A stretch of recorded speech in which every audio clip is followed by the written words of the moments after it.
هلمند رادیو درنو اوریدونکو السلام علیکم. ستړي مسئ، وخت مو په خیر. دا اونۍ او دا ځل بیا هم ځانګړې مرکې خپرونې ته ښه راغلاست. موږ دا ځل او دا اونۍ په هلمند کې د پاسپورټونو اړوند پوښتنې له مسؤلینو سره لرو. تاسې زموږ ملتیا وکړئ. دا خپرونه ځانګړې مرکه ده او زه نعمت الله همت یم. نن را سره خپرونه کې میلمه د هلمند پاسپورټ امریت امیر ښاغلی ملا عبدالقادر نعماني صیب دی.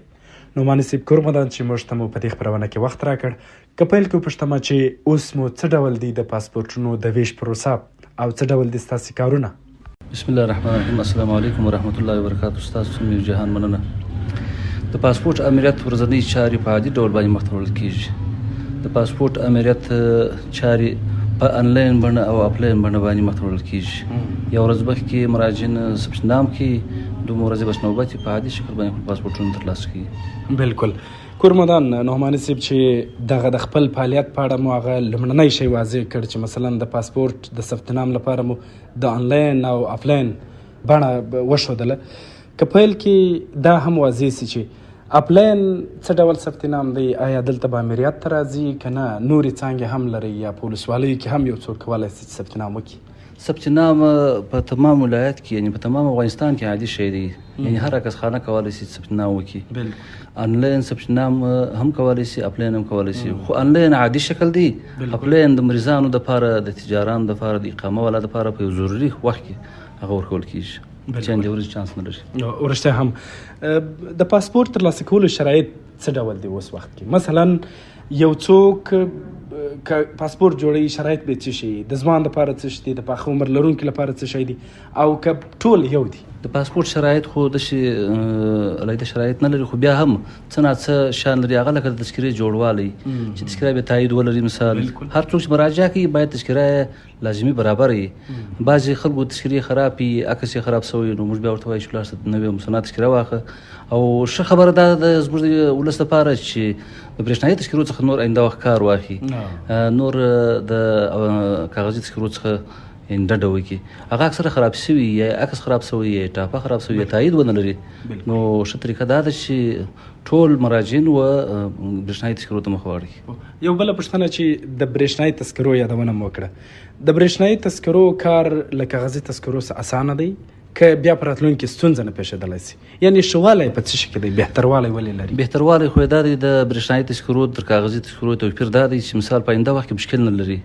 او دغه کاغذي تذکرې چې د اکثره وخت یې دا رنګونه خراب شوي یا ټاپه خرابه شوي یا عکس توپیر ولري، نو په دې خاطر باندې بیا د مراجعینو لپاره ستونزې مشکلې چې بیا نوې تذکره جوړوي، مسنه تذکره.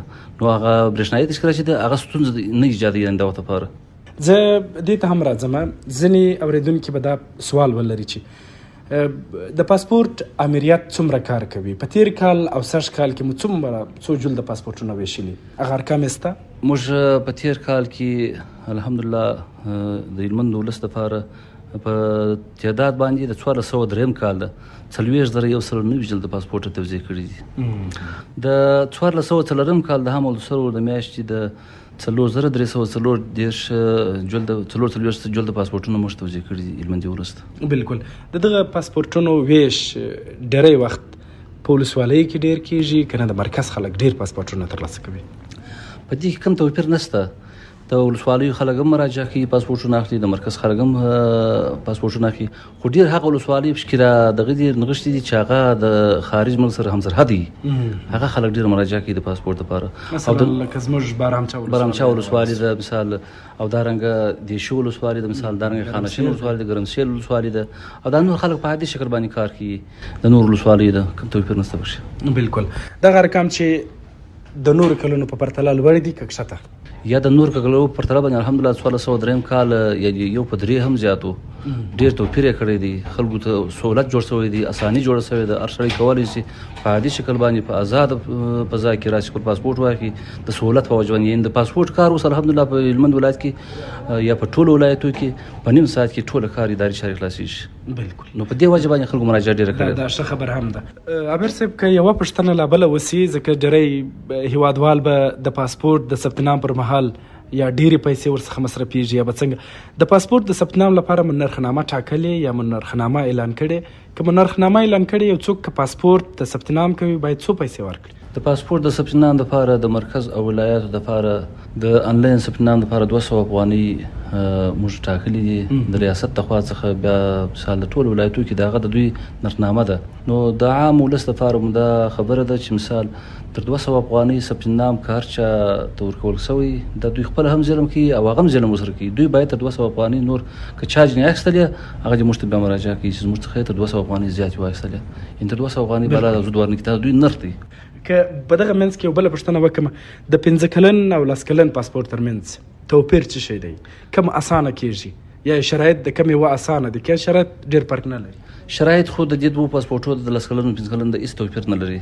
خو صرف دا چې دی چې بعضې خلک دا تمه لري چې مثال 10 کلن وکړي، بعضې خلک خو ډېر زیات چې کېږي هغه 15 کلن کېږي. خلک مراجعه د 15 کلن پاسپورټ ته کوي. د 10 کلن د هغه خلک کېږي چې مثال څه سرمایه ولري، مثال شتمني ولري نه، نو په دې خاطر باندې په قیمت کې توپیر شته. یعنی د 15 کلن پاسپورت چې دی هغه 4200 افغانۍ افغانستان بانک تحویلي مراجعین او د 10 کلن لپاره 10900 افغانۍ تحویلي. دا توپیر شته. بالکل. د پاسپورټونو د ویش طریقه مو څه ډول ده؟ عواید په تیر کال کې څومره وه؟ آیا ارقام یې لرو؟ که یې لرو مثلا د نورو کلونو په پرتله عوایدو کې زیاتوالی راغلی او که خدای مه کړي کموالی؟ د نور کلو په پرتله باندې د هلمند د پاسپورت امریت الحمدلله ډېر توپیر لري. نو د په تیر کال 1403 کال کې 223 میلیونه 2,08,000 افغانۍ عواید افغانستان بانک خزانې ته متحول کړي دي. نو د تیرو کلو په پرتله باندې یو په 3 باندې یو په 4 باندې زیات توپیر لري. د ارقام لوړ دي. الحمدلله. بالکل. یو بل شی چې هم خلک غواړي په پوه سي، که یو فرد په عجله توګه پاسپورت ترلاسه کول غواړي، یعنی چې ژر یې ترلاسه کړي، هغه لارې چارې څه شي دي؟ آیا امکان لري چې په یوه ورځ یا 2 ورځو کې پاسپورت واخلي؟ د عاجل پاسپورت طریقه دا چې د مریضانو دپاره او د اقامه والا دپاره یا داسې یو څوک بالفرض لکه اوس موږ مهاجرین ورونه چې کډه یا خواته پاتې دی ردبس کړي، د هغو خلکو لپاره موږ مکتوبي اسنادونه په لاس ورکړو، ځي مرکز ته په 2 ورځې کې خپل پاسپورت ترلاسه کړي. هېڅ ډول ستونزه او مشکل نه لري.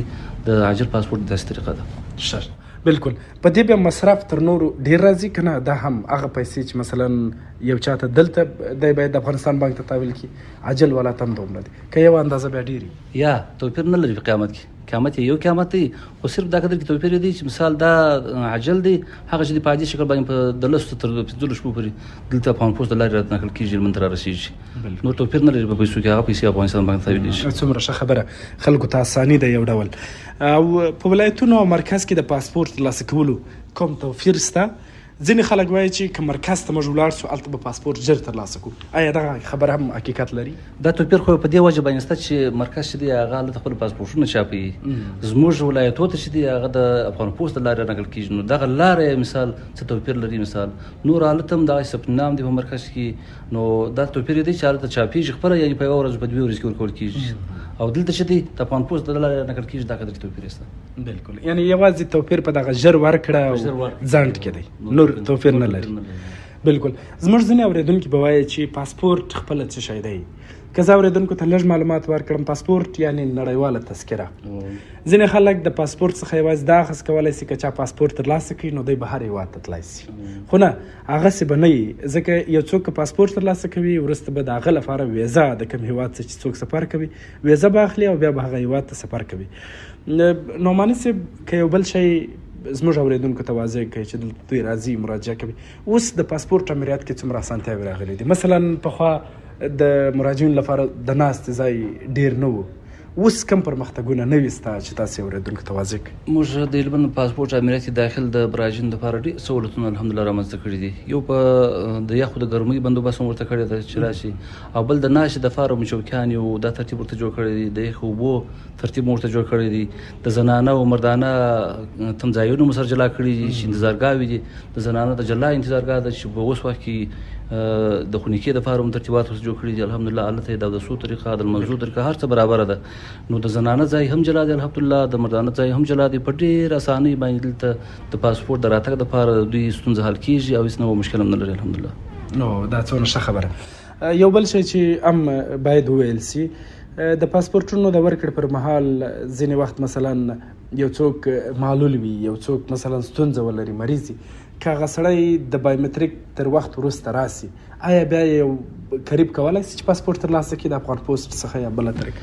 د افغان پوسټ د لارې څخه هغه څوک چې مثال معلول وي مریض شي دغه چې ماشه د تذکرې شریک وي ورشه د تذکره و هغه کومه دغه چې موږ ورکوو ټوکن چې موږ ورکوو هغه ور وي بس پاسپورټ افغان پوسټ د لارې څخه پاسپورټ دې خپل ترلاسه کولی شي یعنې کومه ستونزه به نه کومه ستونزه نشته الحمدلله دا هم ځکه زموږ هېوادوال یو خو غریب دي بل مثلا په لیرو پرتو ولسوالیو کې دي د هغوی تګ راتګ سخت دي او بل ډېری وخت د اوس وخت کې پاسپورټونه هغه څوک جوړوي چې هغه معلولیت ولري ناروغي ولري نور هیوادونو ته غواړي چې تګ راتګ وکړي نو دا به یو اسانه طریقه وي بالکل له افغان پوسټ سره مو اړیکې یا همغږي څومره ده مثلا که تاسې ځینې وخت ورته وایاست چې دا پاسپورټونه ژر وویشي یا ژر توضیح کوي یا مثلا که شوبات ورته ډېر سي ځینې وختونه هلته په لینو کې خلک ډېر ولاړي د دغه ډول همغږي مو کړې ده یا ورسره ناستې پاستې لرئ موږ الحمدلله په هلمند ولایت کې چې کومې شعبات سره زموږ شراکت شته لکه د تذکرو امریت مدیریت ریاست دی او دارنګه دغه د افغان پوسټ مدیریت دی موږ د هغو سره پوره هماهنګي لرو الحمدلله د افغانستان بانک دی دارنګه موږ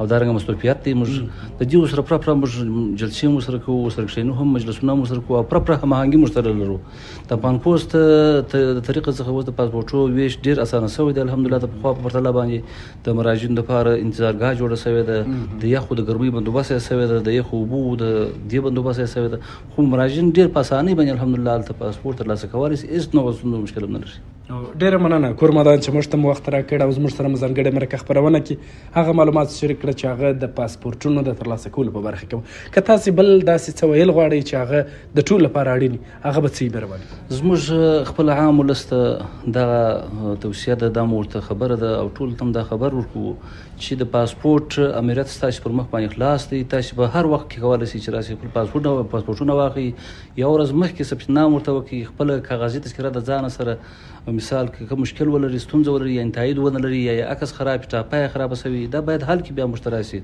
نو پاسپورټ په عادي شکل باندې پاسپورټ د ولس حق دی موږ د دوی په خدمت کې همیشه امیاده یو انشاءالله هېڅ نوع مشکل به هم نه خدای کول دوی په آزاد شه باندې راځي خپل پاسپورټونه ترلاسه کړي دا به یو توصیه او یو بیان دی دوی ته چې راسي د خپل پاسپورټو کور مدان ډېره مننه چې نعماني صاحب له موږ سره مو ځانګړې مرکه خپرونه کې میلمانه سواست موږ ته مو وخت راکړ او اړین معلومات مو زموږ تر ټولو اورېدونکو ورسول الله پاک تاسو ته هم خیر درکړي چې موږ ته مو وخت راکړي موږ د خپل ولس ته د خپل خبره ورسوله ستاسو د لارې څخه الله دې تاسو همیشه کامیاب لري او زموږ ستاسو وخت مو ضایع کړي موږ ته معافي کوي الله مو قدر خیر اوسئ کور ودان درنو اورېدونکو تاسو ځانګړې مرکه خپرونه له هلمند راډیو څخه پر 105.2 اف ام څخه واورېده موږ دا ونې ځانګړې مرکه خپرونه کې د هلمند پاسپورټ امریت له امیر شاغلی ملا عبدالقادر نعماني صاحب سره ځانګړې مرکه وکړه نو ستاسې له حوصلې او ملتیا هم مننه چې تر اوسه راسره وست تر بیا چې زه نعمت الله همت مو خدمت کې حاضرېږم تاسې پر ستر څښتن تعالی سپارم ښه وخت ښه چارې